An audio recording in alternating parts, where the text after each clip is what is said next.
আসসালামু আলাইকুম। যারা শুনছেন দেশবাসী, দেশপ্রেমিক নাগরিক এবং আমাদের আওয়ামী লীগের নেতাকর্মী, সহযোদ্ধা ভাই বন্ধুরা, আপনাদের সকলের জন্য এই ভিডিওটি অত্যন্ত গুরুত্বপূর্ণ এই কারণে যে আমাদের পূর্ব নির্ধারিত আগামী 13ই নভেম্বর ঢাকা লকডাউন যে কর্মসূচি দেওয়া হয়েছে, সেই কর্মসূচিটা আসলে কি, কেন, এই বিষয়টা অত্যন্ত গুরুত্বের সাথে জানা প্রয়োজন। লকডাউন আমরা যখন কোভিড-19 আসলো, ওই করোনাকালীন সময় আমরা দেখেছি লকডাউন কি আমরা জানি, কিন্তু এখন ঢাকা লকডাউন যে কর্মসূচি, সেই লকডাউন কর্মসূচি একই রকম। লকডাউন শব্দের অর্থ হচ্ছে বন্ধ, বিরত থাকা, বন্ধ রাখা। এই শব্দগুলোর ভিতর দিয়েই কিন্তু লকডাউন বাস্তবায়ন করতে হবে। আমাদের অনেক নেতাকর্মীদেরকে আমরা দেখছি, তারা ঢাকায় যাওয়ার জন্য আহ্বান করছেন। ঢাকায় নেতাকর্মীরা বিভিন্ন জায়গা থেকে যাওয়ার প্রস্তুতি নিচ্ছেন, অনেকে চলে গেছেন। লকডাউন কর্মসূচি যদি বন্ধ হয়, বিরত থাকা হয়, তাহলে আপনি ঢাকায় কেন যাচ্ছেন? এই প্রসঙ্গটা আগে আপনাকে জানতে হবে যে কোন প্রসঙ্গ, কোন কর্মসূচিতে আমাকে কি করতে হবে। লকডাউন কর্মসূচি হচ্ছে ঢাকা যদি কোনো কার্যক্রম থাকে, কাজ থাকে, সেটা থেকে বিরত থাকা, সেটা না করা, সেখানে না যাওয়া। আপনারা যার যার জায়গা থেকে ঢাকার মানুষকে, ঢাকার জনগণকে আহ্বান জানাবেন, তারা যেন অফিস, আদালত, সরকারি কর্মকর্তা, সকল শ্রেণী পেশার মানুষ যারা রয়েছেন, তারা যেন ওই 13 নভেম্বর শুধুমাত্র ওই দিনটি লকডাউনে থাকে। তার মানে কর্মবিরতি কর্মসূচির আওতার ভিতরে থাকে, তারা তাদের স্বাভাবিক কার্যক্রমে যেন না যায়। এইটার অর্থ হচ্ছে লকডাউন।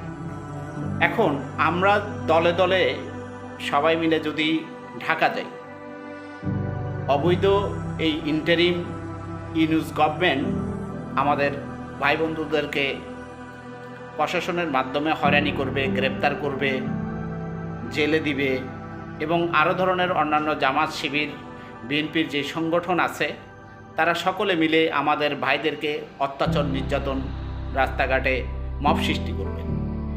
তাহলে আমরা জেনে শুনে শুধুমাত্র এই লকডাউনকে না বুঝে কেন ঢাকা কেন্দ্রিক, ঢাকামুখী হচ্ছি? আমরা যেন এই লকডাউনের কর্মসূচিটা ঢাকায় যে সকল নাগরিকরা রয়েছেন, দেশপ্রেমিক নাগরিক রয়েছেন, তাদেরকে আমরা আহ্বান জানাই, আপনারা যেন লকডাউনটা বুঝে এই লকডাউন কর্মসূচিটাকে বাস্তবায়ন করার জন্য একদিনের কর্মবিরতি দিবেন। আপনারা পরবর্তী কর্মসূচি যদি এই দেশ রক্ষার জন্য, দেশের সার্বভৌমত্ব রক্ষার জন্য এবং এই দেশপ্রেমিক সাধারণ মানুষের স্বাধীনতা রক্ষার জন্য যদি রাস্তায় নামার কর্মসূচি যেদিন আসবে, যখন দফায় দফায় আমাদের বিভিন্ন অধিকার আদায়ের দফা আসবে, সেই দফা বাস্তবায়ন করার জন্য যদি আমাদের রাজপথে নামার আহ্বান আসে, সেই রাজপথে নামার জন্য আপনারা সবাই তখন কর্মসূচিতে ঢাকামুখী হবেন। সুতরাং এইটুকু বলি, লকডাউনে আপনারা না বুঝে ঢাকামুখী হবেন না, ঢাকায় যাবেন না। আপনাদের যার যতটুকু যেখানে অবস্থান করার সেখানেই অবস্থান করুন এবং পরবর্তী কর্মসূচি যেটা আসবে সেটার জন্য প্রস্তুতি নিন।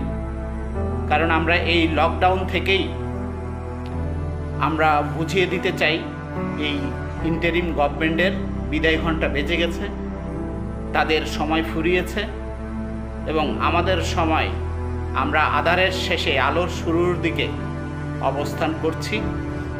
আমরা চাই এই সুন্দর আমাদের উন্নয়নশীল যে বাংলাদেশ, উন্নত বাংলাদেশ, স্মার্ট বাংলাদেশ, সেই বাংলাদেশের মানুষের আগের যে নিরাপত্তা, আগের যেই স্বাধীনতা এবং যেই স্বাভাবিক জীবনযাপন সকলের ছিল, সেই স্বাভাবিক জীবনযাপন যেন সকলে আগের মতো ফিরে পায়, সেই উদ্দেশ্যে আমরা যারা 24-25-এর এই সময়কার যোদ্ধা, আমরা দেশ নিয়ে যারা ভাবি, আমরা দেশপ্রেমিক যারা, আমরা 71 পরবর্তী প্রজন্ম যারা, আমাদের বাপদাদারা মুক্তিযুদ্ধ করে এই দেশ দিয়ে গেছে, আমরা এই প্রজন্ম সেই দেশকে রক্ষার জন্য, এই দেশের নাগরিকদেরকে নিরাপত্তার জন্য আমরা আবার যুদ্ধ ঝাঁপিয়ে পড়ব। সেই কর্মসূচির জন্য সকলে অপেক্ষা করব।